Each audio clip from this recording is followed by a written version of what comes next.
Hi guys, welcome to Rationality, Reason, and Reality. I'm Supernova. Today I'm going to talk about the mystery of God, or rather the non-mystery of God. Because I keep hearing from Christians that God is mysterious. They'll point to verses like Job 11:7 where it says, who can know the mind of God? Who can fathom the depths of his mystery? And it goes on and on for verses about how deep God is and how mysterious he is. And there are verses like 1 Corinthians 2:7, which talks about the mystery of God's wisdom. And Christians will quote this because they want to believe that God is mysterious. It helps them in their arguments over things like what should be the outcome of prayer. Is prayer predictable, and does it disprove God? But there are also verses in the Bible that they ignore, such as Ephesians 1:9, that says the mystery of God's will has been revealed to us. And many times Jesus says that his own mysteries have been revealed through his parables and such. He says, those who are listening, you ought to know the answers to my mysteries. So it would seem that the mysteries have been hacked, that you already should know the answer. But even if you throw out those verses, logically, God should be the least mysterious being of all time. You believe, Christians, that he is consistent. He's the same yesterday, today, and forever. So anything that he did in the past, he ought to do in the present day and also in the future. He's not trying to mix things up to be interesting. If he is the same and unchanging and his nature is one nature and it doesn't change, then his acts, which are based on his nature, shouldn't change over time. They ought to be predictable.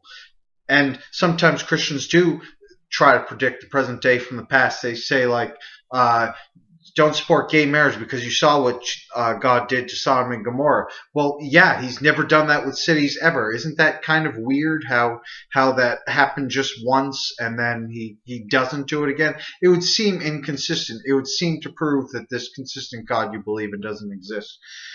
And also, you ought to be able to figure out how prayer is going to work based on answers from the past. If you prayed for a certain thing and you believe that you know what the outcome of that prayer was, you'll know what the outcome of that prayer will be next time. Now, there may be factors that you can't follow. There may be too many variables, but there still should be a pattern, even if it isn't perfect. But a lot of Christians don't even seem to be looking for this pattern. They don't want the mysteries of God solved because if God were predictable and he didn't fit those predictions, then it would prove that God didn't exist. And it would also contradict those verses in the Bible that says God is mysterious.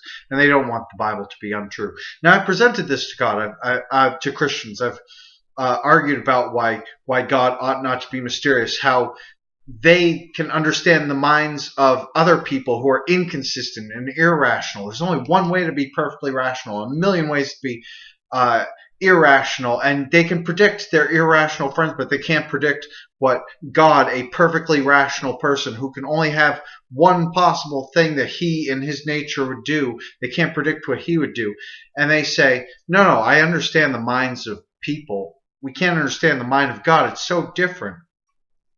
To which I would reply, we are supposedly made, according to Christians, in the image of God. Now, I've joked about this in the past.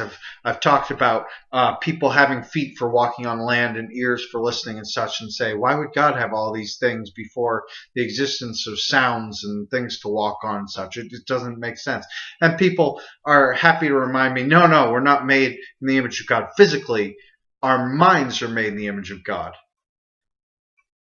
Then why can't you understand God's mind? Is this some meaning of image that I'm not familiar with? Some meaning of image that's not in the dictionary? Besides something other than a copy or a replica?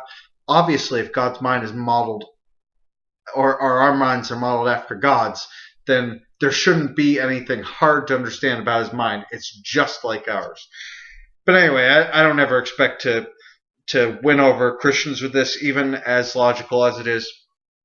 Because, like I said, they've got a lot to lose if they finally believe that God is predictable. Then we could actually test him and prove yet again that God doesn't exist. He doesn't act like he ought to act based on what we believe about him.